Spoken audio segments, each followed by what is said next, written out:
All right, so we got Mark Mills with us. He's a wonderful pike fisherman. He lives over in Spokane, fishes the Idaho side and in eastern Washington for pike, and you've been hitting up some Montana waters as well. Absolutely. One of the things, Mark here a few years ago, well, we met through Northwest Fishing Reports, I think, was where we first started talking. And, he was kind enough to say, hey, why don't you come over and I'll show you the ropes on this pike fishing. So back when I was doing the old podcast, we went over and did some filming and he showed me what was going on over there. And, I appreciate it because, a lot of people won't take you out to, their spots and show you how they're doing things and whatnot like that. So I try not to crowd in on you too much. I get over there about once a year. So yeah, you did beat me down there one time. I did. And I think you did well. Yeah, that was when there was quite a few boats over there off the point and just kind of nestled in between a few of them that were throwing out slip bobbers and was doing pretty good on spoons. Yeah, it's getting tough down there in that area where we saw each other that day. The tribe's netting a lot of those pike out of there, so they're getting a little harder to come by. So what got you into the pike fishing? I used to when I was a kid growing up, my brother and I used to wait for Saturday morning to come along. We'd watch the old American Sportsman show, the Kurt Gowdy show. And every once in a while they'd do a pike show and they'd be fishing in Canada or Alaska. And I'd watch those. Said, one day I'll catch those fish. And I didn't know they were in the area until a guy that worked for me mentioned catching pike. And so I got him pointing me that way. And that was about 30 years ago. And now it's just kind of become a addiction. Yeah. It's kind of funny too, because not that pike isn't popular, which is, especially out here, it's kind of one of those things where it's not necessarily a targeted fish by a lot of people. And, I think to me, it seems like it's underrated as far as fish catching. A lot of people are unfamiliar with it, and that there were pike in Washington waters. The Pend Oreille River was an outstanding fishery for pike. Long Lake similarly was an outstanding fishery for pike, and both have just been completely decimated by the gill netting. The state of Washington made it very clear that, they didn't want pike in any waters within the state, and they've really gone after them. And that attitude has kind of spread and is going on over in Coeur d'Alene as well. It's just I recently bought property in Montana for that reason, because, there's lots of pike water over there and they don't seem to have the same attitude towards eradication. And so we're learning some new fisheries over there, and those fisheries are pretty broad. You can catch pike, walleye, bass, lake trout. It's going to be a great fishery to get used to over there. The thing that doesn't make any sense on that whole northern pike, they're paying to pull them out of Roosevelt, and they're mad. The whole thing that doesn't make any sense over that is the Fish and Game stance is it's an invasive species, it's predatory, and we don't want it destroying the biomass for the other fishery. Yet, back in like 2011, they were going around holding meetings, and anglers would go visit with them and chat. And I went to a couple of them and talked with them. And, they're big. It's easy to understand their concern. They're afraid that pike in that Roosevelt system in the Columbia will wipe out, the trout fisheries and the salmon fishery stuff. And, salmon and trout are a big draw in this state, commercially, recreationally, and any fear that pike are going to interfere with that's what's really got them going after them. And I asked the guy, I said, look, these fish cohabitate in the Great Lakes and the Midwest, all over the country and around the world with other fish, and still have substantial fisheries for everything. But he just didn't want to hear any of it. It was just, this is it. And he said, if we could kill every pike in the state of Washington tomorrow, we would do it. And nothing is going to change our mind. And that same individual would have no argument against introducing triploids into the river system, which Right. triploids eat everything, and they're a genetically engineered fish, but that's okay because they are paid to have these net pens raising trout. Nobody's getting money from that. They're not just magically allowing these operations to go on. So that's okay.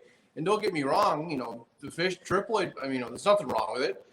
This, like on Rufus Woods, it's a healthy fishery that has a natural balance. But you can't tell me, you can't argue that it's an invasive species that's going to destroy the biomass, but at the same time release a genetically engineered fish that is engineered to just eat and get very fat in the same body of water. It can't reproduce, you can just eat. That's all they do. A strange argument. It's like, pick a side here. But, I have never caught a pike in Rufus Woods, and I know it's going to happen because I have caught tagged walleye out of Sam Boyle in Rufus. So I guarantee there's pike in Rufus Woods. Yeah, they're in there somewhere. The problem, what I mentioned with those folks was that, the waters that pike habitate in and the trout and salmonoids, go to, they're in different waters. Sure, if a trout swims past a pike, he's going to eat it. They eat whatever swims. But they were all on board. So what I'm talking about specifically is when they were after him in the Pend Oreille River, they want to talk about how the pike were wiping out the native West Slope cutthroat trouts. Well, they plant largemouth bass in there. Right. I mean, the largemouth bass is going to eat anything that swims in front of him too. And so as they would net these pike, they'd kill the pike and release as many of the bass as they could. So I'm not quite sure why the pike has such a bad name. A bass is going to eat just as quickly as a pike, I think. But, I'm not an expert. I'm just a fisherman. I mean, that pike fishery, that was a world-class pike fishery, if you ask me, up there in the Pend Oreille when they started killing them off. What year was that? Well, when they first started putting the nets out heavy was in 2012. And I fished up there one weekend with my brother, and in 4 hours, we caught 12 fish apiece that were all over 7-8 pounds, up into the 10-12 pound range, and went back the very next weekend with Craig Dowdy, who was a quality fisherman and a guide on those waters. And we never touched a fish the very next day. And we saw all the nets out for the first time that day. So that was in 2012. So I understand you can still catch a few up there. I just haven't gone after them lately. Been spending most of my time trying to learn Montana. Yeah. So what, as far as like the eastern Washington side and northern Idaho, so where you took me out was in Coeur d'Alene, and that's one of the spots that you seem to do really well. And speaking of which, you do hold the state record for Idaho pike. Give everybody an idea how big that fish was. Well, I did have that record. It only lasted 2 years, and a guy, I believe a year and a half or 2 years ago, a guy caught me. That fish I caught was 46 inches. It was actually a little over, but we didn't get a good picture of him on the scale on the tape at that time. But he was 46 inches and 32 pounds, and was caught in November. So he was definitely putting on the feed, but fully fed up for winter, that fish probably would have weighed 2-3 more pounds anyway. Quite the fish. That was the third one of that size I'd caught over the years. They're in there. And the guy that passed me had a 49 incher. Now the catch and release fish isn't done by weight; it's only done by tape measure. So you could catch a long skinny fish that didn't weigh anything and top the record. But the new fish record, I believe, is 49 inches, and I've been chasing one, and I think it's close to that, but haven't been able to hook it. Yeah, well, we've seen a few of them in there. Yeah, that's for darn sure. I thought I had him on 2 years ago, actually last year, but when I got him into the net, he only measured 44 inches, so it wasn't the one I thought it was. So what kind of techniques are you using when you're out there, chasing these pike? I'll throw spinner baits and spoons year round, whether it's spring, summer, fall, and catch fish on them. as the water temperatures get colder, they tend to lay off the spinnerbaits a lot, and I'll spend my time fishing at what a lot of people call a jerk bait. I've called it a glide bait from the start, just because Rapala makes it and calls it a gliding wrap. And so I started out calling it a single piece glide bait. Some people call it a jerk bait, but it's a bait you can fish faster or slower, and good side to side walk the dog action.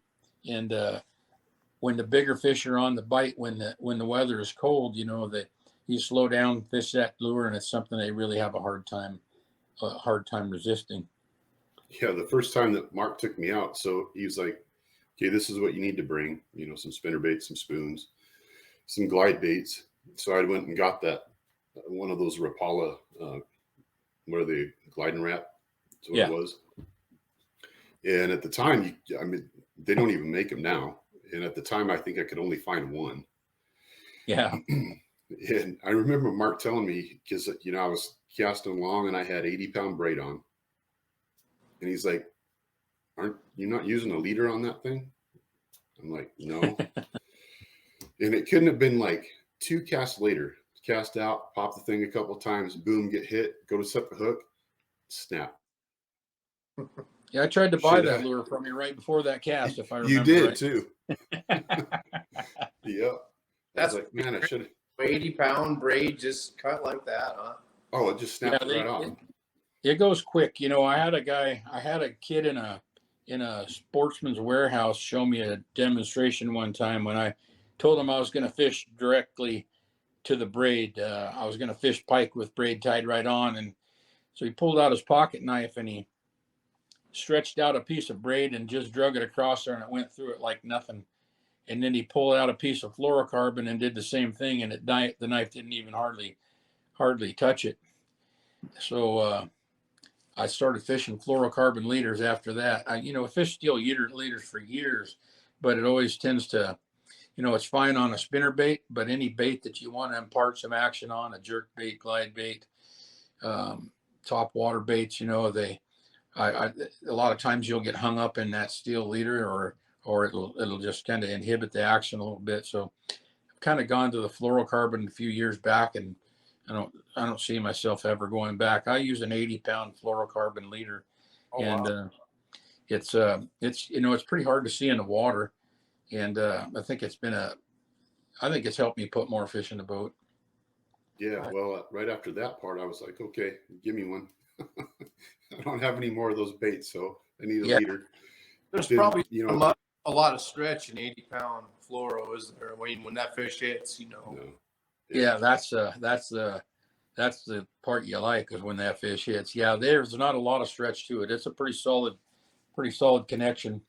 Tend to fish those baits with a bit of a stiffer rod, like a worm rod, or not a lot of give to it. A little bit of snap action gets that bait moving better, and there's not a lot of stretch between the braid and that fluoro. Are you using a bait caster? Oh yeah, I like to throw my spoons with a spinning rod. I don't know if there's any truth to it or not, but I feel like that motion of the spinning reel might give that lure just a little bit of a different action.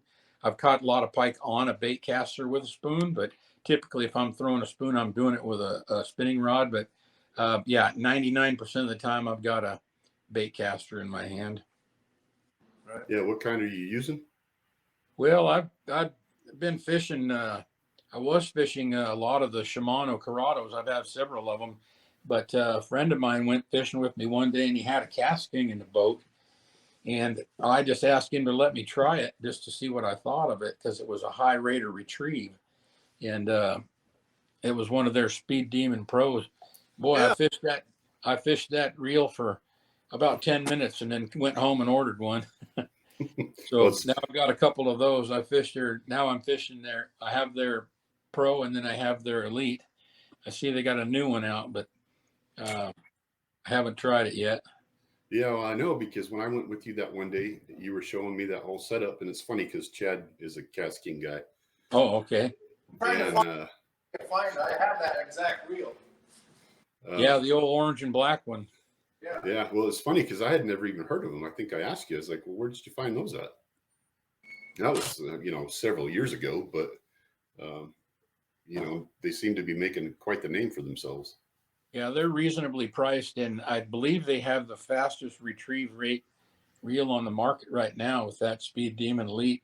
I think their new one they call a Deadbolt, the Speed Demon Deadbolt, and it talks. I haven't read up on it much yet, but I'm afraid if I do, I'll go buy one. I got so many rods and reels in the boat right now. It's Yeah. Well, you can always use another one.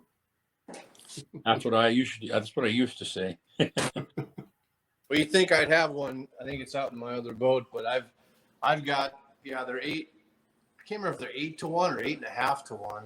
Well, the Speed Demon Pro that I fish is I believe a 9.5 to 1, and then I bought the Elite when it first came out, and that's Speed Demon Elite I believe is 10.5 to 1, and it's a lot of times what will happen is when a pike hits that bait, he'll turn on it, and they always turn. I mean, they rarely grab in straight line. They always seem to be turning, and a lot of times they'll grab that bait and turn towards you, and come right at you. And you set that hook, and you got to make up a lot of ground. So that high rate of retrieve does a great job of catching up with them, and I've become a fan of those. That's for sure. Yeah, all my rods. I've transitioned to all Cast King. They're nice and lightweight. The casting reels are like, I think they're $99. They didn't have much in stock during COVID. Yeah, most of Speed Demons I'm finding look like they're $120. If I find them for $99, I'd probably buy one. But I was talking about the rods. I think the reels, those are $120. Oh yeah. But yeah, that orange and black Speed Demon Pro, they're hard to come by, and when you find them, they want a pretty penny for them. Yeah, I think they finally stocked up because they were out of a lot of stuff for a while, but I think they're loaded back up now. Well, one of the things I wish they'd work on is their drag, and I think I've heard that new Deadbolt version of the Speed Demon has got some advancement to the drag. I mean, I have both the Elite and the Pro, and both have the same issue. You crank down to a point where I want that drag set, and if I go just a little more, it's too much, and if I back off, it's not enough. So it's probably something they could work on, but I like it. I set it to where it's not too much, and if I got to thumb it, I thumb it. Yep. Well, going back to the strikes as far as the pike goes, that was one of the things that got me hooked into the whole pike fishing thing. If it wasn't such a walleye driven spring and summer, that's probably something I would be chasing all the time. But when you took me out that first time and that first pike came up, pretty clear water, we're in about 12 feet of water, and the bait's out there probably 40, 50 feet, and you can see it kind of doing its thing, and all of a sudden you see that pike come up and just flash. Yeah, that one bite, that's all it took. Well, that's usually about all it takes. I have a lot of people ask me, why do you only fish for pike? Well, I don't only fish for pike, but about 9 out of 10 times, I love catching walleyes and I love catching bass. But if I'm on the water, I'm usually chasing pike, and I just tell them, the reason I chase them, you come fishing with me one time and then you'll know. And the thing about a pike is they won't give up. They'll hit. I've had a fish hooked before on spinnerbait, lost him, watched him come off and turn around and come back and hit that bait again on the same cast after I'd already been fighting him, and they just won't quit. I took a kid fishing with me and said, the things that I always tell everybody about pike fishing is fish that lure all the way to the boat, don't give up on them, and set the hook like you mean it. And you're not fishing for trout. They got a pretty tough mouth, and you want to stick that hook in there. And this kid got bit by a pike and didn't hook up. I said, well, throw back out there and catch him. Oh, he won't hit again. I said, just throw back out there. Well, he did that. And on the fourth hit, he finally hooked up when he set that hook like he meant business. And he just couldn't believe that fish would just keep coming back and hitting him. And, they're persistent and they're mean and they love to hit lures. And I tell you what, the first time you see a 10-pound, 20-pound fish open up a mouth and swallow a bait right beside the boat, it just stops your heart. It still stops my heart. You know, I can attest to that a little bit. Back in, I lived in Bemidji for about 10 years, and one of my buddies, we went muskie fishing out on, I can't remember, I think it was Big Lake, Steve Roder. We went out muskie fishing, nice calm morning. And one of my best memories, it's not a pike, but it's just a huge muskie. And I'm sure you've seen this before too, is I was throwing some top water, just like a whopper plop or something on the top. And I saw this giant wake, probably 15 feet behind that lure, you know, like a submarine. Yeah. So cool. And that fish hit and I missed it to make it even worse. But still, it was a really cool thing to see. And I can see why they're addicted to, you know, it's just, it does consume some people. I know some muskie guys, that's all they do is muskie fish anymore. Yeah, it's a rush, you know, it's exciting. I mean, a lot of times you'll see, I've watched many times a 40-inch plus fish following a bait, just cruising. And when they make up their mind, it's amazing how fast a fish that big can move with one wag of the tail. I forget the numbers. I've read it in a book. The In Fisherman has a great book on pike that my wife bought me, and they'll tell you how fast they can go. And it's an amazing speed. I wouldn't even want to guess it. But watching them, when you see them behind you, that's when you really can't give up, because right when you think it's over and you start to lift that lure out of the water, they come out. I've caught pike on lures that were not in the water. I was lifting them from the water beside the boat. Yeah. That happened to my son when we were tiger muskie fishing. Yeah. And he was throwing a soft plastic. You know, he was working it in pretty slow. And he just went to lift it up out of the water. And that stupid muskie came up and ripped it right off. He was probably, I don't know, 17 years old. And he was sitting there like, what the hell just happened? You know? Yeah. Well, you know, when you're fishing, when I first started learning to pike fish, the guy told me, if you're bass fishing, you're pike fishing.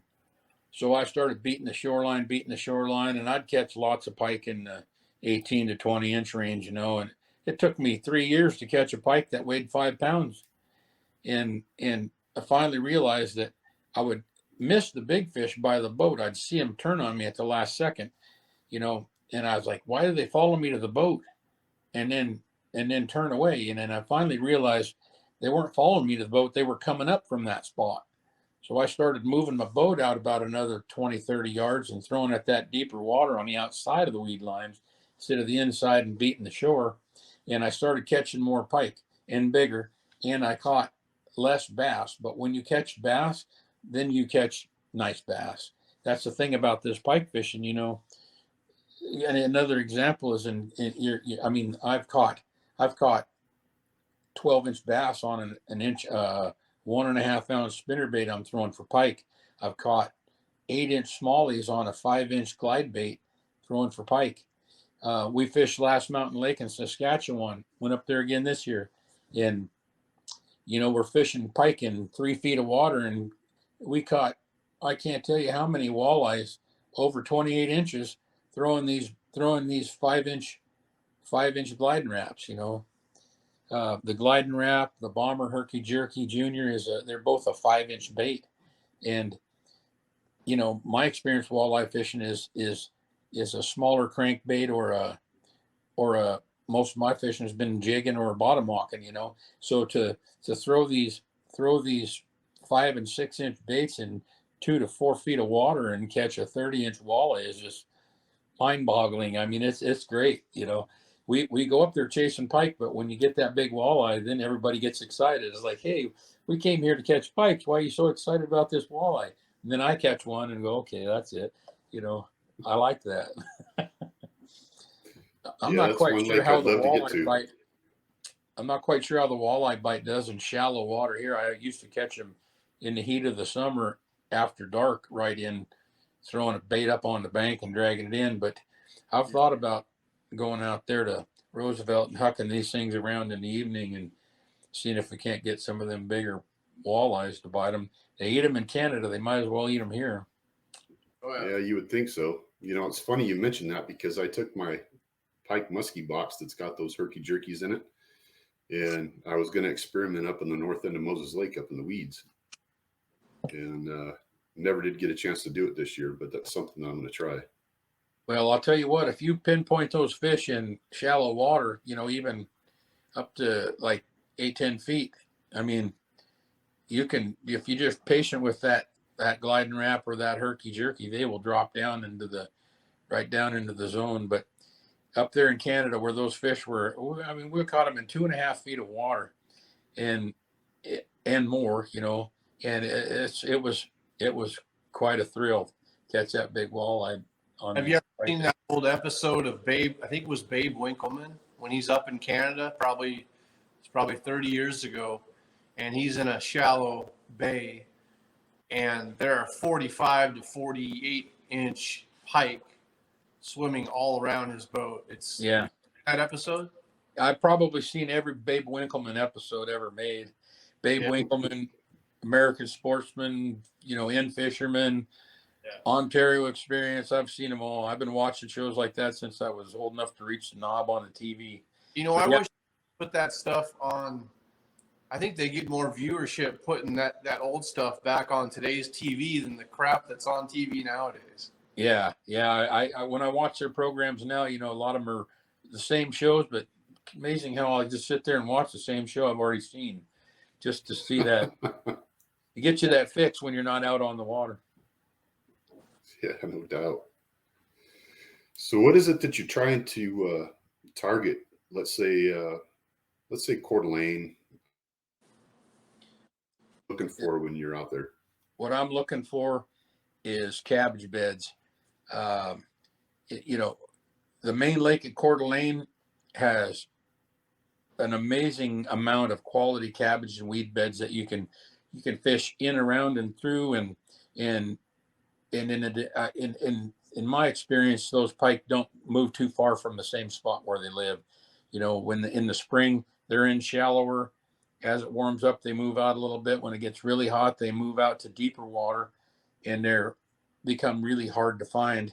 I think you normally get them when they decide they're going to move in and get a snack, because you'll go blank all day and then find a fish early in the, late in the afternoon, early evening, and I feel like that fish is just coming out. So, I spend most of my time fishing the outer edge of cabbage beds, and then when you move into the chain lakes, the smaller bodies of water, you find a lot more down trees, and fishing around down trees is a great place to find them as well. Any kind of structure, they're a lot like a bass, and they just kind of dominate the food chain where the bass are at. So, yeah. Well, I know I guess it was 2 years ago when I came over there and fished with you. It was in June or July, and I ended up, that was to date the biggest pike I think I've caught. That one was 41 or 42. Yeah. And that was in the summertime. Yeah, like I said, I've caught 3 the size of that state record fish. I caught a 45 3/4 inch pike that weighed 25 pounds in 4 feet of water, 75-degree water in late August. Was getting my butt kicked that day and only had a handful of small fish. When the water gets warm, a lot of times it's those little guys that want to hit.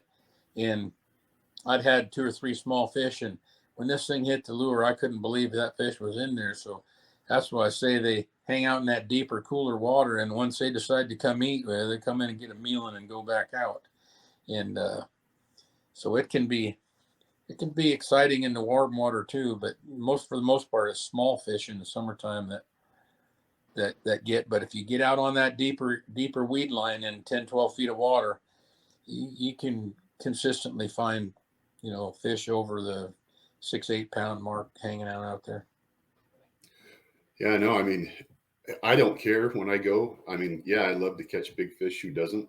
But I'm happy when I go over and I catch some 22s and 24s. I'm like, heck yeah, I'll take it. Yeah, it used to be that way for me when I I mean, fishing for years, and then finally you say, I gotta have something with size. And I mean, I probably fished pike for close to 10 years before I caught one that weighed over 11 pounds, you know. And then once it started happening, I was like dialed in on the things that were successful on that one fish. And then everybody I talk to says, boy, it took you forever to get that first 12 pounder. And now you do it every time you go out. It's like, well, not every time you go out, but you find more of them. On these big fish, have you been able to catch the same fish more than once? You know, it's funny you asked that. I was posting on that Northwest Fishing Reports website years. I haven't done it for about 3 years now, but I caught a fish and took a picture of him. And I the first time I caught him, I thought, you know, I think this fish is strange. His body is too small for his head, and he had this crink in his back, kind of a humpback. And so I took good pictures of him. And 2 years later, and that fish weighed 7 pounds. Can't remember how long he was. 2 years later, I was fishing within about 50 feet of the same spot, and I caught a fish, and I got him in the boat, and he was 10.5 pounds. And I said, and this fish's head looks too big for his body. And I remember catching one like that here. So I intentionally held that fish in the same position as I did the last time I caught him, and then brought it home and put those pictures side by side. And, you know, their markings are unique, like a fingernail or fingerprint. You know, that each fish is different. And you could pick out several markings on that fish that were absolutely identical. He had a little smiley face or something in the spots and stripes on him. And so I put it on that website, and everybody seemed to agree that was likely the same fish. It was a very, very small chance, I think, that it wasn't the same fish. No, is it on your Instagram? I'll have to look for that picture. No, I don't have that on Instagram. I still do have those pictures way back when. I could send them to you. It caught on the same spot? It was caught in the same spot. And if I'm not, yeah, I believe I was within 50 feet of the same spot. Right. I mean, I can see the background. It was easy to notice because there was a house there, and I always fished the beds around that house. Yep. And that was in one of the chain lakes. They're just like those top of the line predators are just like big bucks. They always go back to the same spots every year. Yeah, they hang there, and I think I have gone back and caught the same fish more than once. Just haven't spent a lot of time scouring the photos. I did talk to a guy who fished the Pend Oreille one day, and he hooked a fish that he thought was 30 pounds, and he lost it right at the boat. And when it swam away, he could see it had a big wound on its side. And he fished the rest of the day and went back to that spot and caught a 30-pound pike, and it had that wound right in the same spot. He said, I guarantee you that was the same fish. You know, so I mean, they sometimes will bite. I always wonder how long it'll take before they feed again after they've been fought. But he said he fought this fish hard for a while to get it to the boat before he lost it, and then felt like he caught the same fish again later that day. Yeah, well, I've caught a certain fish out on Rufus twice, and another buddy of mine caught it one time, and this is a 5-year span. That's fun. And it's no doubt the same fish. This one had a big black streak on one side of it, like a little bike tire, and then a chopped off tail. So it was no doubt. And it went from a 12.5 back in like 2014 to, I think, a 14 3/4, like 2 years later. And a walleye? And yep. And then I caught it.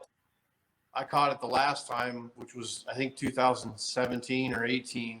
And it was 17 pounds, 8 ounces, I think. Holy cow.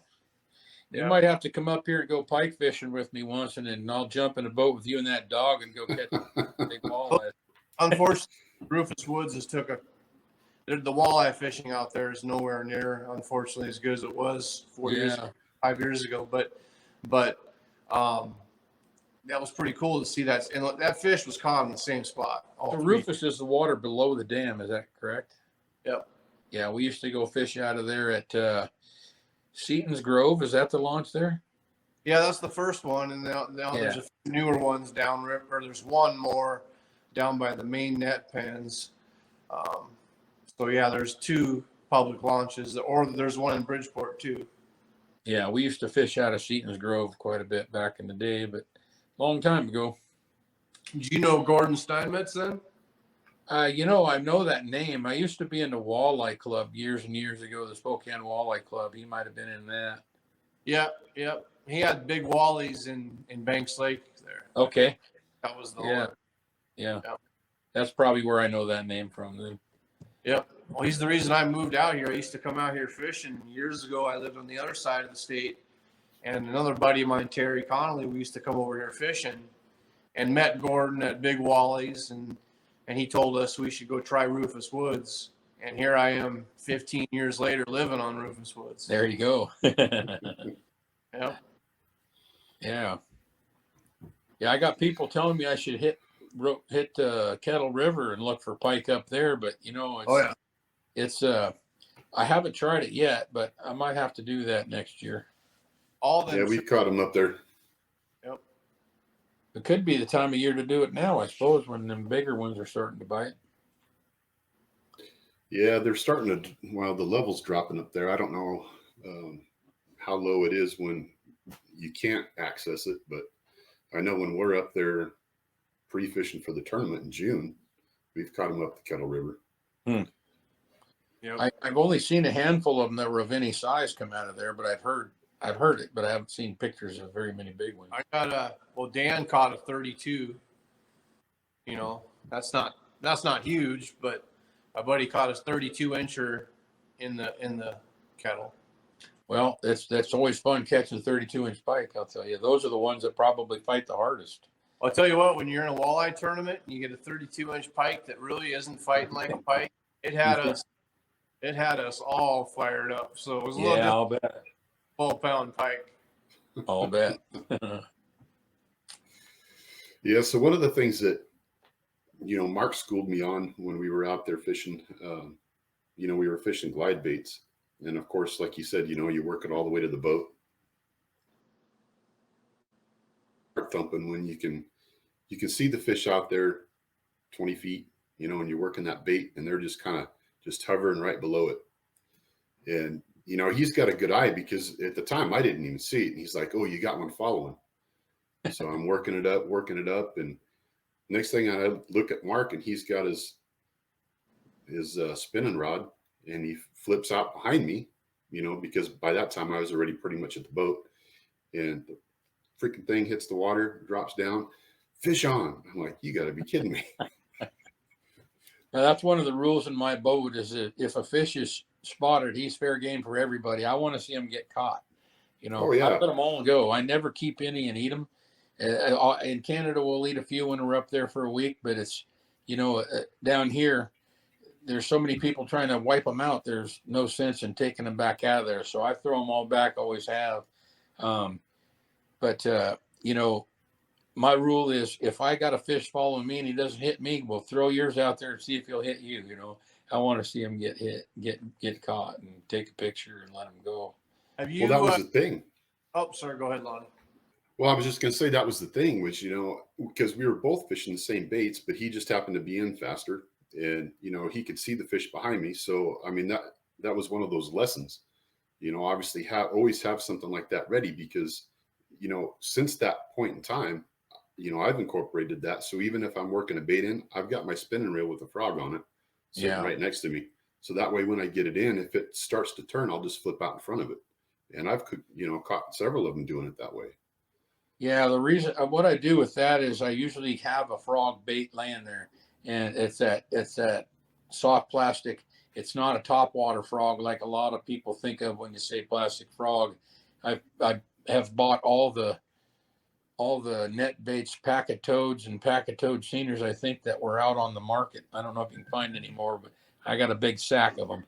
And, those fish will follow a lure back to the boat and they're interested, but they're not aggressive enough to hit. So I throw that slower moving frog out there and twitch it in their face. And I can't tell you how many fish I've picked up that would follow a spinner bait or a crank and not hit them. And then they will fall for that frog. Not every time, but lots. Have you caught some figure 8 fish? Very few. In fact, probably only a couple. here in Coeur d'Alene and Washington, in Canada, the fish seem to be a little more aggressive. So we have picked up a few doing it up there. There's some guys that are, you ever heard of a guy named Doug Wagner? Oh yeah, he's a big musky guy back. Yeah, I mean, he seems like he has the trigger mechanism kind of figured out for that, and I got to think that can relate to out here too on them top of the line pike. Well, the thing with those musky guys is the guys that do the musky fishing religiously, they tell you should figure eight every retrieve. Mm-hmm. Never bring your bait straight out of the water. And I've seen it on programs, and but the advantage that they have is they're out there fishing an 8 and a 9 foot rod, or even long, or 10 feet. So when you're sweeping a rod, sweeping a bait around out there, you can cover a lot more ground with it. I'm usually fishing a 7 footer or up to like 7'4" or 5. I think I've got in a boat, and I don't quite have that extra length to get that motion. And usually when a pike hits the lure at the boat, he's coming hard. And when they follow close and you start to sweep, they tend to just turn and go away. So I'll just give them a minute and go back and catch them 5-10 minutes later in the same spot. It's some really cool footage though when they get those figure eight. Yeah, it's an amazing thing to watch, because a lot of times those muskies are in murky water, and you do that figure eight, and then when they just appear out of nowhere, it's like, holy cow. Yeah. See, we've been able to do that with the tiger muskies. Yeah. And I haven't been able to get a pike that way, but we've definitely done it with the tigers. Yeah, I watched my brother figure eight a pike about 15 years ago, and that thing came and hit 4 times on a spinnerbait, never did hook up. That's when he decided he was never going to fish a spinnerbait without a trailer hook again. Yeah, no kidding. So how do you go about rigging your spinnerbaits? You talking about a trailer hook? Well, I usually I shouldn't say usually. I always fish a spinnerbait with a trailer hook. I learned it early on. When a fish, a bass or a pike, whatever, hits that spinnerbait, a spinnerbait is all, straight in line. And when that fish bites it, if it rolls over sideways in his mouth and you set the hook and it comes out, I've had way too many fish early on in fishing look like they've completely swallowed that spinnerbait. Only when you set the hook, they don't even feel like they've touched it. So what I usually do is I'll fish a 5/0. Excuse me. Wow, I'm kind of losing the size. I think it's a 5/0. It's what Gamakatsu calls an open eye Siwash hook. Yeah. It has a very big eye on it. So what I'll do is I'll slip that over the spinnerbait hook, squeeze that eye shut with a pair of pliers, and then I always tip it with a soft plastic twin tail trailer. I'm more often than not have a Zoom split tail trailer on the back of it, whether it's white or chartreuse or usually white or chartreuse thrown on behind there. Makes the bait a little bit bigger, more appealing to those bigger fish. Gives it a little bit extra action that seems to set them off more so than just plain spinnerbait. You ever notice by rotating, so how you have the hook on the spinnerbait, right? Rotating it the opposite direction, does that seem to work better? I tried that one time because I thought the bottom of the pike's mouth might be a little softer than the top, where I might get that hook in him easier. And what I ended up doing was hooking a lot more cabbage. Yeah. That hook turned down just seemed to hook into weeds all the time, and Raking. So I didn't do it very often. You just spend all your time fighting the weeds. When you can fish through them with it the other way, there's no sense doing it. But you got to go for that big hook. I go for that great big one, and I wish I could remember the number. I want to say it's a 7/0. I know if I used a 7/0 weighted swim bait hook when I fished those soft plastic frogs, but I think that Siwash is either a 5 or a 7. You're just getting a great big open hook. Those are big. Yeah, it's a big hook, and it just does a good job of getting getting past that. A lot of times the blade's getting away on a spinnerbait, they're turning around right there above that hook, and you can dangle that big hook back there and get a little extra hookup. Take every advantage I can get. Yeah. So as far as the glide baits, it was something that I think you and I both had kind of hit about the same time where we were starting to paint our own. Yeah. And, Mark and I both, it seems like when we get together, we're always comparing baits. It's like, oh, hey, that one's a cool pattern. I'll look at one. Hey, how did you do that one? And, that was something that was kind of cool because you go and you get those baits like that and you're painting them up and to go out and see them produce. Yeah. Those gliding wraps, like you mentioned earlier, that they aren't made anymore. And I was told by Rapala when I contacted them that they stopped making them. That's happened to me on a number of baits. The herky jerkies aren't made anymore either.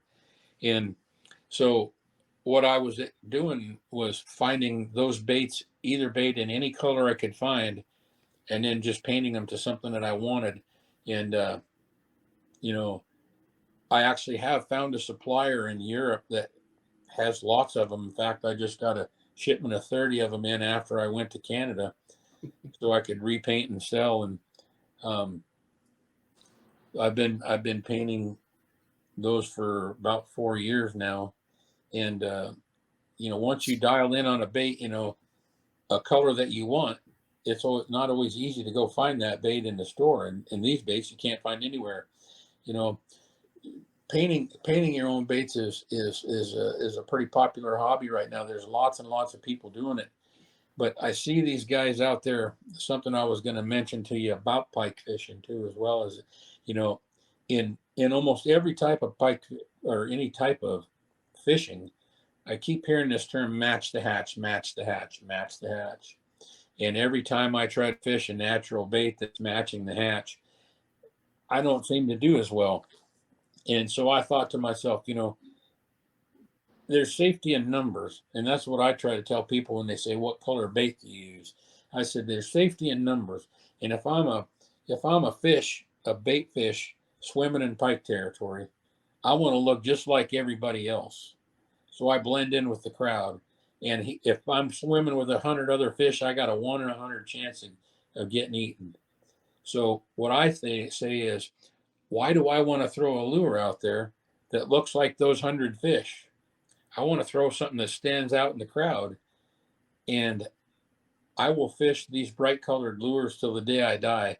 And I swear by them. I fish next to guys that'll throw natural colors and outfish them 4-1, and I think that has a lot to do with it.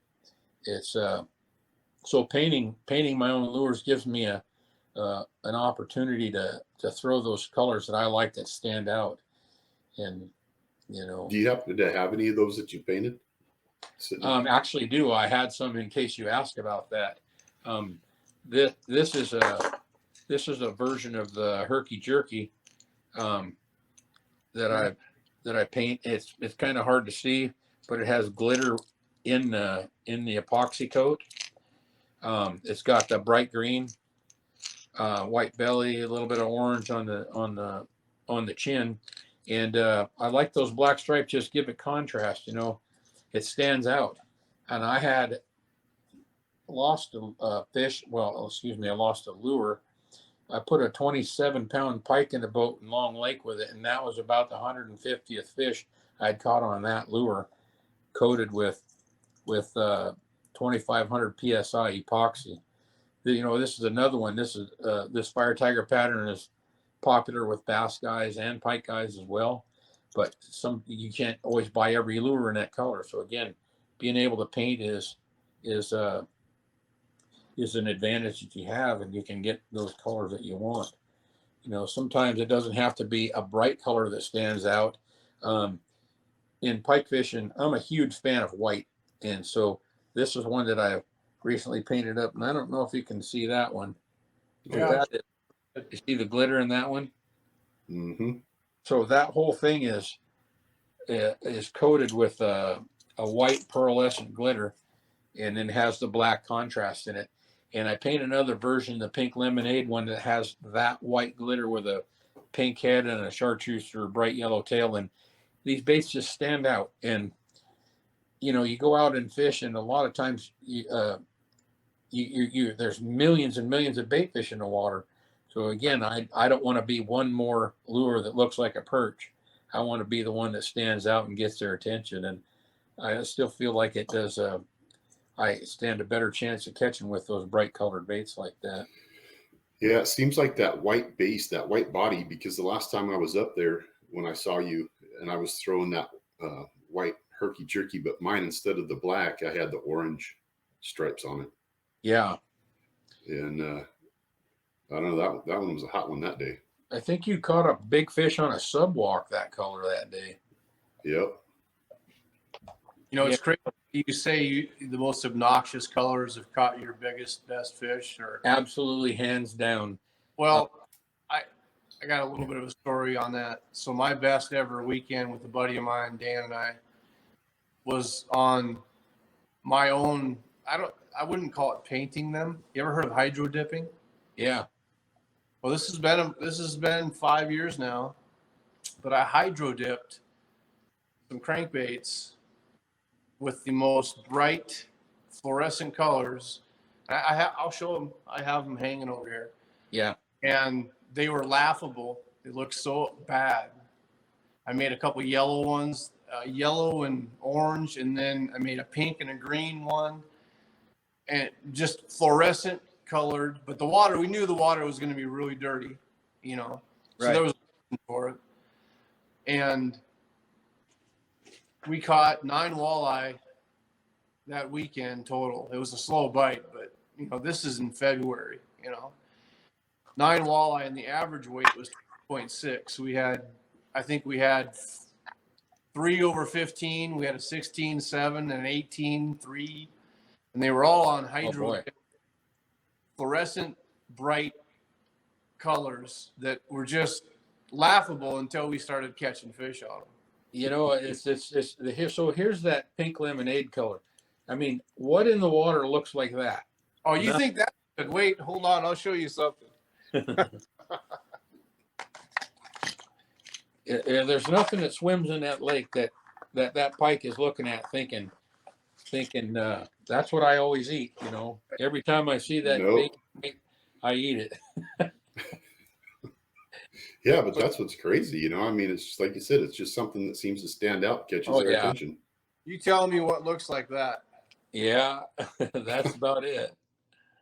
Nothing looks like that. I mean, these things are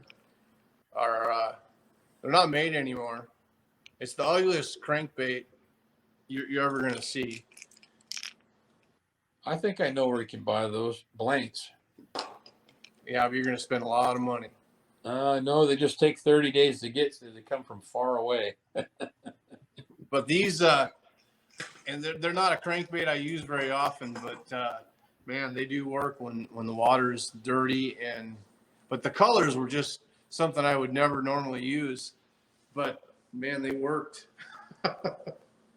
Yeah, you never know what color is going to get their attention. It's what's showing up with that color.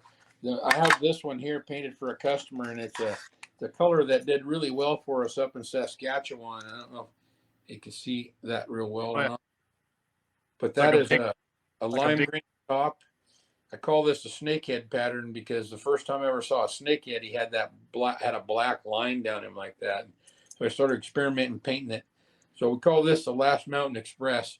I painted it specifically to take up there because these colors did well for me before. And again, nothing looks like this in the water, but I've got white, I've got orange, and I've got that lime on there and some black contrast. And I'll tell you what, this lure put more fish in the boat than any other fish on that last trip. But so I always keep bright colors and different colors in the boat, and it seems to be what puts them in the boat for me. And I would think that might just that theory might just work for any fish, Yeah. Your walleyes are a little deeper, where they don't have quite as much access to light to see that bait. But boy, for us, when we caught walleyes in shallow water, they really like that color right there. Yeah. So I'm going to have to get that information on where you're picking up these lures, because I need Yeah, to get you some that's more. a highly kept secret. Yeah, I figured as much. I might hook you up with a few, but I probably wouldn't tell anybody where I get them. Yeah, no, we'll do that offline. That's like taking somebody to your favorite fishing spot, and then the next time you go, they're sitting there. Hey, I'm No, guilty of it. no, that's okay. I mean, it's a free world, and I'm not fishing. I never fish anywhere that's a secret. But the more what I try to do when people ask me where should I go to fish for pike, I try to tell them what to look for. Rather than here's a specific spot. A lot of people, I'll get emails or contacted through Instagram or on that website we used to use, and everybody wants you to draw a point on a map and go fish here. Yeah. And I mean, I spent a lot of years trying to find those spots. I fish a handful of spots that somebody showed me, but most of the spots I fish I've found just by looking for them. So if I can tell someone, what they're looking for, what to look for, you're not always going to catch fish there, but you find that good spot and just keep fishing it. I mean, one of the spots I fish now that has done the best for me over the last few years, I fished it 10 times without a bite and just kept going back because I said, they should be here. They should be here. And then one day I got followed by a great big fish, and I just kept going back, and there they were. That they said they just it's better to find your own spots and know what to look for rather than just have somebody. Everybody wants that instant success. Go fish right here and you'll catch them. So when you take somebody with you, you're taking that chance that he's going to take everybody he knows down to that spot and fish it. But like I said, nothing I fish is a secret. But the fewer people that are fishing there, the better chance I got of being the only guy there. Well, that's the one thing I've tried to do is, I have fished the spots that you've taken me to, but like I said, I usually get over there maybe once a year, and I'm usually by myself. It I is don't what take it is. anybody with me. Everybody. I mean, one of the reasons I quit posting on that website, uh, 1 year right before I stopped, I made 5 trips to the lake, and somebody approached me 4 times asking me are you Mark? Are you this guy, that guy? Yeah, yeah. Are you the Pike guy on the internet? Yeah. So, and you find people watching you from a distance with the binoculars. It's like, how did you know it was me? He goes, well, it's that red jacket you got on. Well, so I got a different jacket. But everybody wants instant success. They want to go to your spot. Give me a spot where I can go catch a fish right now. It's kind of like teach a guy to fish and he can feed himself for the rest of his life. If I teach you how to find a spot, you'll find all your own spots. Maybe you can share them with me someday. But Yeah, you don't want to not take people fishing, because you're afraid they're going to go fish your spots. It is what it is, and hopefully they're there on a different day than when you're there. exactly. Well, and that's the thing I've tried to do over there as well. When I go over, I'll try to go and see what I can find that's similar to what you showed me. And there's been a couple bays that I've found that, well, I'm sure you probably know where they are. But if it's on Coeur d'Alene, I've probably fished it. yeah. Well, I know because I've asked you, like, hey, have you tried this one? And you're like, yeah, I fished up there a few times. Or how about this bay? You're like, yeah, we've been over there.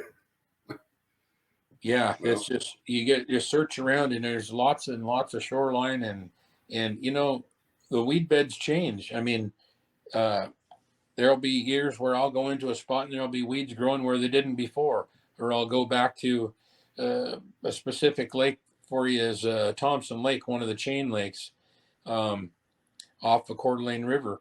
We'd go in there and fish this weed line I fished that weed line for 15 years. And in the last 3 years, there's not a weed growing there. Can't tell you why. Ain't any fish in there either at that spot, but you got to go looking for those weed beds. And I tell people, just put in some days searching, hunting, looking for weed beds. Hey, Lonnie, I heard a little bit something about weed beds there, and that could lead you into another subject if you wanted to talk about with the Moses Lake. oh, that article? Yeah. Yeah. Well, Interesting. Okay, so we're talking about invasive species, right, Mark? Yeah. So I don't know if you subscribe to the Target Walleye email. No, I don't. So I'm gonna read a little excerpt from this article. So they're talking about invasive walleye in Idaho, and the gentleman that's talking about this, his name's Art Butt, sorry, from the Department of Wildlife there. And so he's going on about how there's issues with the walleye in Idaho. And it says here that he references Washington's Moses Lake, where the walleye were introduced as a sport fish. It was a renowned crappie fishery in Moses Lake, and the introduction of walleye totally collapsed the crappie fishery. He said that adding that the walleye there are now starving due to having decimated their own food chain. Yeah, that's so, what they're eating each other.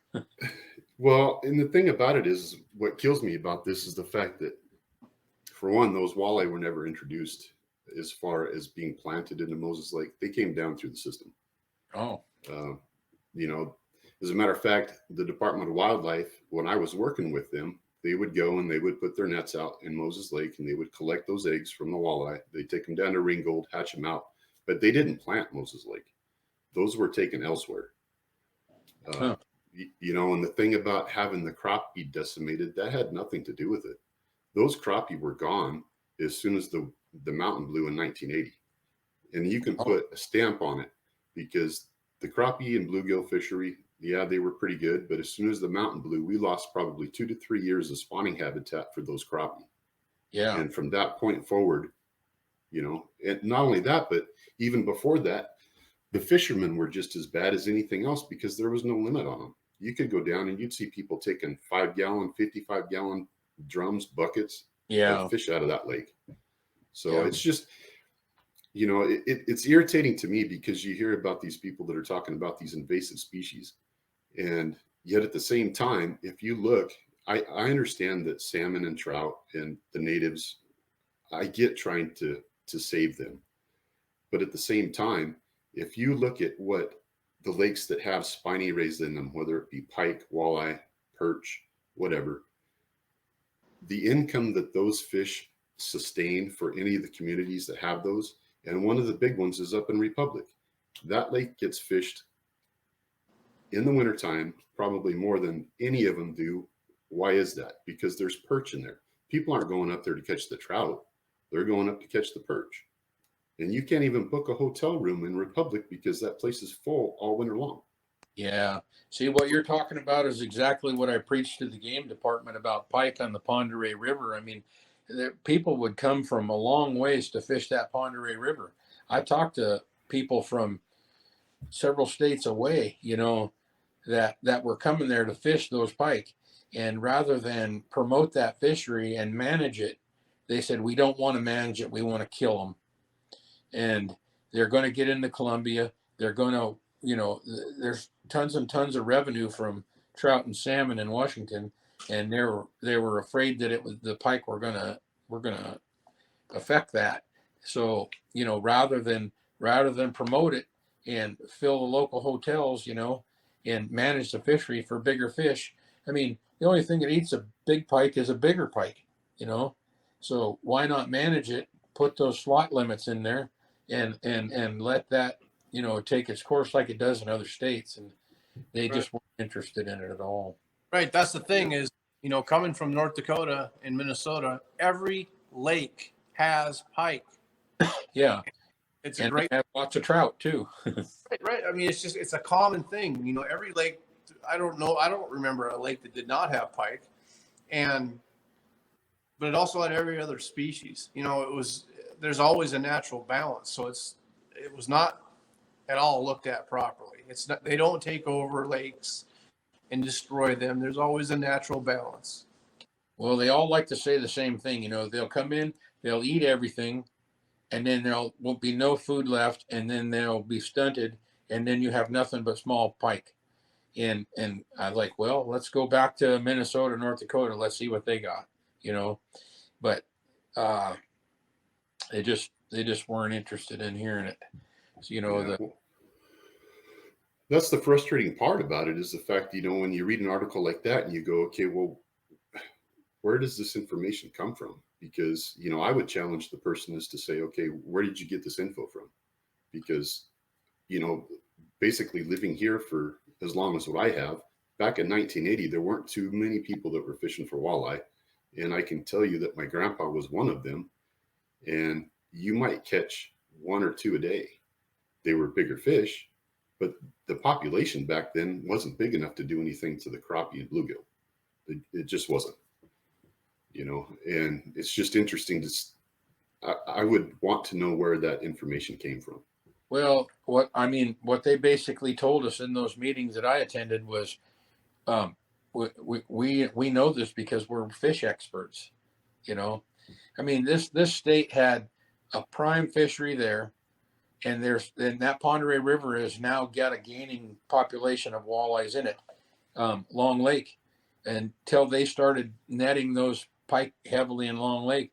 Long Lake was a bass fishery, a trout fishery, a pike fishery, a walleye fishery. I've caught some really nice walleyes, out of Long Lake, and seen pictures of bigger ones, but they don't want those in there either, so they're just, it's all concerned about what's going to get into the Columbia system and wipe out this film.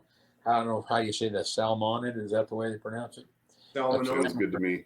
Salmon or a trout, the Pend Oreille River was all about the West Slope cutthroat trout. And I'm no fish expert, but from some of the research that I did, what wiped out those fish are the dams. They took a faster moving water, which is a cold water type environment, and put a dam in and changed it to a not so cold water. Those fish don't do well. They talk about the West Slope cutthroat again down in Benawa, in Coeur d'Alene, is why they're chasing after the pike in there now.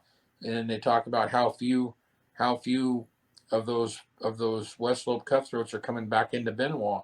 Well, if you ever gone into Benawa in the summertime, if I was a fish, I wouldn't want to live in there either.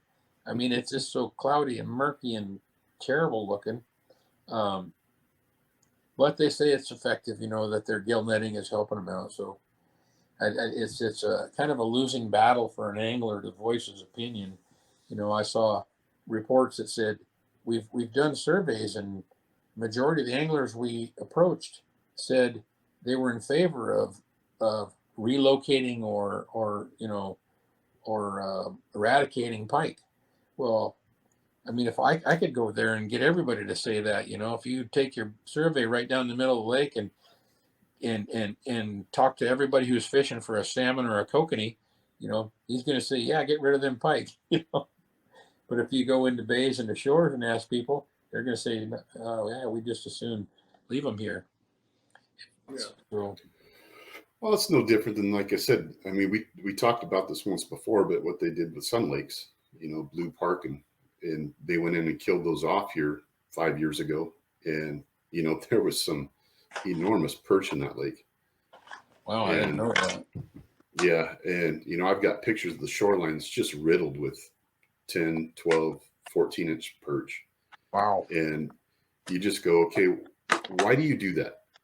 You're going to go in and kill these off so that you can go in and plant rainbow trout that people fish for, a couple weeks at the opener. And then you might see a sporadic boat out there for the rest of the year. But if they were to leave that as a spiny ray fishery, right, open it up year round, because those lakes freeze over, people could go up and ice fish for perch. You could control the population. You could still have both species in there. But instead, what they do is they go in, retin on the lake, kill everything off, and then start over. And build it up. The state is all about trout. And I told them the same thing about northern pike. I said, you could have a northern pike fishery. I said, you've had so much trouble with Sprague Lake. You keep killing it and planting, killing and planting. You tried walleyes in there. The walleyes were in there, and then you killed them off, saying that they were in there, but people couldn't catch them. Well, I remember guys catching them in there. I caught them in there. I used to catch them every time I'd go down there. And then they just killed them all off. So I said, take Sprague Lake. It has no access to anywhere out. they can't get out of Sprague Lake, manage it as a pike fishery, and I guarantee you a hotel would pop up in Sprague somewhere because people would come and fish it. That would be a great lake for pike. But, they just said, we do not want to manage a pike fishery in this state. We don't even want them here. We'll kill everyone we can. So I quit talking about that because way back when they first started it on the Pend Oreille, because I was getting blue in the face talking about it. So it was a losing battle. Yeah, it's frustrating for sure. And they kind of took pride in it. I went out to Long Lake 2 years ago and caught a 27-pound northern. And the next time I went out, I couldn't touch a fish. And the game warden pulled up to check us. And I said, "Are you on the pike killing squad?" And he goes, "Well, kinda." He goes, "I take it you like the pike," because I had the pike supremacist name on my boat motor. And I said, "Yes, I do like the pike." And he goes, I said, "I just caught a 27-pounder out here last week." And he goes, "Well, he must have been eaten because we killed a 27.5-pounder on Wednesday." And he thought it was funny, So it's too bad that they go after him like that. And yeah, that's just stupid as the shit. I mean, that's ignorant is all that is. Yeah, well, I second that one. Yeah, it is what it is. You can't win, so go fish Montana is my theory. Well, that place you're talking about, Pass Mountains, is one of my bucket list places for walleye. Same here. You really should go fish it. It's a pretty unique fishery. I was talking about catching those fish in shallow water on our pike baits. They were hitting these herkies and Rapala glide baits, and there were days this year when we went up there, we caught more walleyes in a day with these great big baits in shallow water than the guys that were out targeting walleyes. And I don't know how good a walleye fishermen they were, but and these glide baits, I sold a lot of them up there just because I was catching fish on them. And when we got there, they said nobody's catching fish, and I thought my trip was going to be a bust, and it definitely was the right bait, that's for sure. But yeah, if it's on your list, you should go do it because it's extremely affordable. Real good folks up there at GNS Marina that run Rowan's Ravine, and the pricing, my gosh, a cabin that can sleep. Oh, if you use a table bed, you can probably sleep 5 people in there. We usually take 3, $100 a night Canadian. I mean, it's $75 US, Yeah. And we went, 3 of us went, and between splitting fuel for the truck to get up and back, fuel in the boat for the week, Canadian license and food and cabin, we didn't spend $800 a man for a week. I mean, that's a pretty affordable trip. Do they out there too? What's that? Do they rent boats out too? They do rent boats out there. It's quite expensive. I can't remember. I mean, you pay almost as much for a boat as you do to go with a guide. Yeah. So, no, just going with a guide then. Well, if you are going to go though, I mean, just take your boat. I mean, I take my boat when I go. How far of a drive is it? From my house here in Spokane, it's right at about 1,000 miles.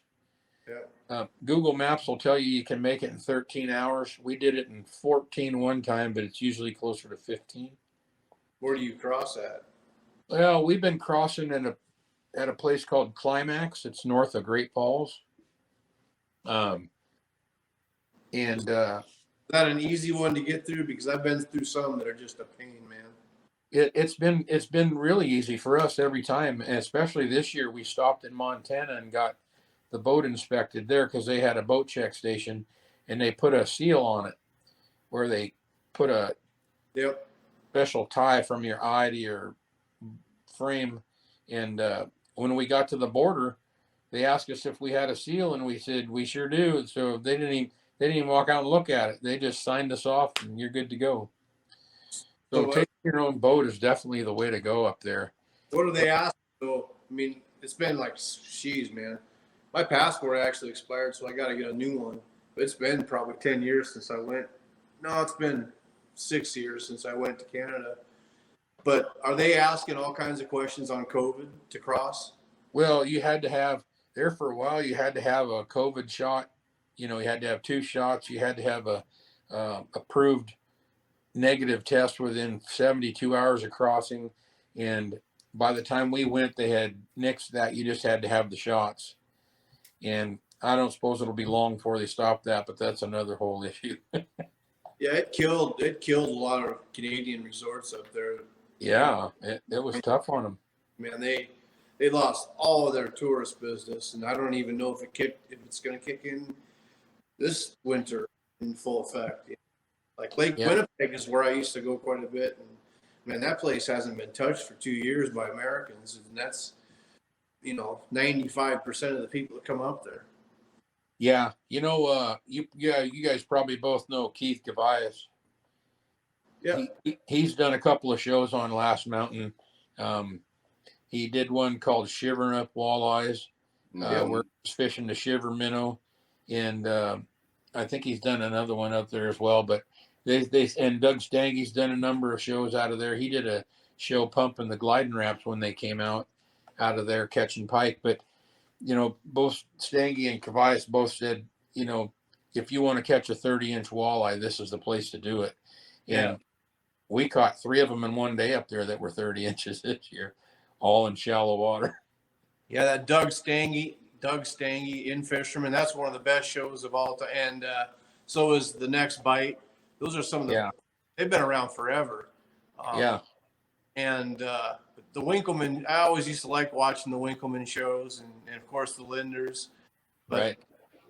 I really wish they'd play them old episodes. It's kind of cool seeing them old boats from the 70s and early 80s technology differences that we were completely spoiled with, today.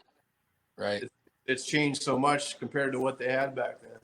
Well, I was watching one of your guys' podcasts where you talked to the 2 fellows that just won the AIM Walleye Championship. Tom Wynn and Nate Wolski. Yeah, and they were talking about having Panoptics back in the back of the boat and running that trolling motor backwards. And, that Panoptics, I don't know how well it would do a pike fisherman, but for walleye, it seems like something that would be a no-brainer for me. That's almost like cheating. Well, let me tell you, if you had some young and take with you in your boat that could show you how to use all that stuff. Yeah, my granddaughter. Well, you'd love it because it's been banned. They actually banned it from the Muskie tournament trail this year based on one tournament, which is stupid, but somebody crushed the field because they were basically just driving around, targeting, finding a fish, working it, line casting. But it was bound to happen. Some of the musky guys started thinking, well, maybe we should start using this because man, it's going to be much easier to find a 50-inch fish than it is a 20-inch fish. Yeah, whether you're fishing bass or walleye. And I've seen a giant 50, 60-inch sturgeon on my live scope, and it's really cool and it's very obvious when you see them at a side profile. But the one thing you got to remember is a 40-inch pike. It's a big pike, but its head isn't that much bigger than a 30-inch walleye. They're pretty similar. And I've seen a lot of big walleyes, but I've never, I didn't have live scope back when I was in the Midwest, but I can imagine some of these big muskies, you could probably just put it on what's called perspective mode. Let's say you're fishing in 8 feet or less. Perspective mode is really cool because it's actually a 180-degree view that shoots forward. I am in the boat, so it shoots out, and it's a still picture, but anything that's moving in that frame is live.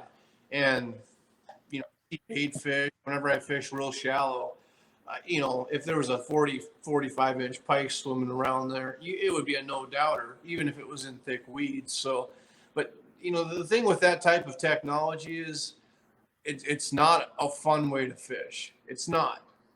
It takes a lot of the fun out of it in some ways, as far as the excitement of getting a bite and having no idea.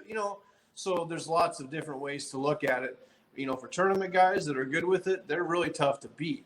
But just for pleasure fishing, I don't usually use that stuff when I'm just going out to relax and go fishing, because it does take away from your relaxation. The whole reason most of us go fishing is to relax and, get the day of work out of our system. And you don't want to be staring at graphs. Yeah, I hear you. Yeah, I remember I bought I went and bought a brand new Humminbird and stuck it on my Skeeter, and I spent I always said I spent $1,000 on a fish finder and I use about $150 worth of it.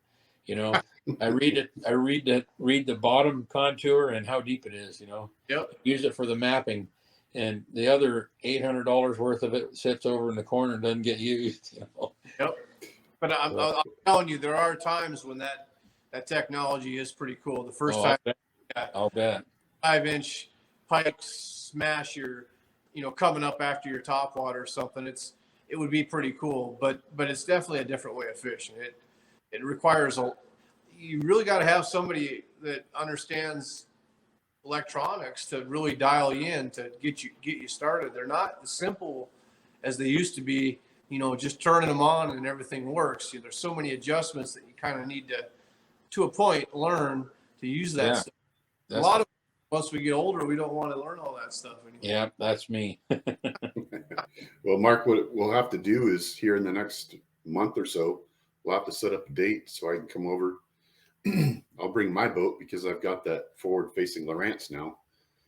And we'll have to go out and target some pike over there, see what it looks like. It'd be interesting. Those Montana waters that I've been fishing lately have got walleyes in them as well, and pretty good populations. In fact, the state of Montana was trying to get rid of them and finally just gave up. I read a story on it where it said that they just decided they were never going to be able to eradicate them on their own, and they turned it over to the fishermen and just said no limit. And I don't think that's doing it either. There's pretty good populations of walleyes in Knox, and I just haven't gone after them. It'd be interesting to see you guys that are walleye experts come over there and take a shot at them. Does that lake freeze over pretty well? Yeah, it freezes over, and they do a lot of ice fishing in the bays. Driving along Highway 200 over there, you can see it, and it's always froze over in the wintertime, but I don't know how safe it is out in the middle. But the bays a lot of the guys will fish pike and stuff through the ice in the bays, pike and perch. Are you allowed tip up, like multiple tip ups? I haven't looked into that rule, so I couldn't say. I don't know. I do know a guy that ice fishes them over there. I could find out, but Idaho, one guy can have 5 tip ups out. It's a fun way to fish, man. I mean, yeah, you're usually sitting in your nice warm fish house playing cribbage, and you're looking outside flags. That was the way I grew up fishing. Yeah, I've only tried the ice fishing for pike a couple of times, and I'd like to do it. I just never got into it much. This summer I haven't even. I mean, my fishing has been very limited this year. We got that piece of property in Montana and building a cabin on it and eating up every weekend. But I'm about to the point where I can get some weekends fishing, and so definitely be interested in doing that. Yeah, for sure. Well, thanks, Mark. I appreciate you coming on. Yeah, interesting. Very interesting. What's that? You should link his Instagram. Where'd you go? If you can link it onto the YouTube. There you are. There you go. I'll do that. I'll get everything linked up and share some of those pictures. There, huh? Yeah. Yeah. Well, you guys, you get where you need some big fish baits, let me know. I'm still painting and selling these glide baits. Chad, I definitely tell you need to go do that last mountain trip. If it's on your list, no reason not to do it other than time, because it's super affordable and well worth the trip when you go. No, it's just the getting into Canada part that I can't do. Well, you don't have to have a passport. You can do it with an enhanced driver's license. Right. Well, one of our guys had that this trip, so. Yeah, I need to I want to go, but I think it's going to be a few years. I actually would like to do the New Zealand Xander trip more than anything. That's I would love to catch one of those guys. Yeah. You've probably seen some big European pike that are just the guy's hands disappear in the pike. Yeah, they're huge. I mean, I used to think I got to go there. I got to go over there catching some of those big ones there. I got to get it to Alaska has a place called Midnight Sun Adventures where they catch these 50 inchers. Now that I'd be interested in trying. But I mean, I've gone to Canada. I've fished in Saskatchewan, I think 5 times now, and still caught bigger pike in Coeur d'Alene Lake. Well, I'll definitely get a hold of you so I can get the contact info if I ever am ready to head that way. Yeah, yes, you should do it. So appreciate it. All right, guys. Yeah. All right. Thanks, Mark. You bet. Take it easy, Chad. Nice meeting you. You too. All right.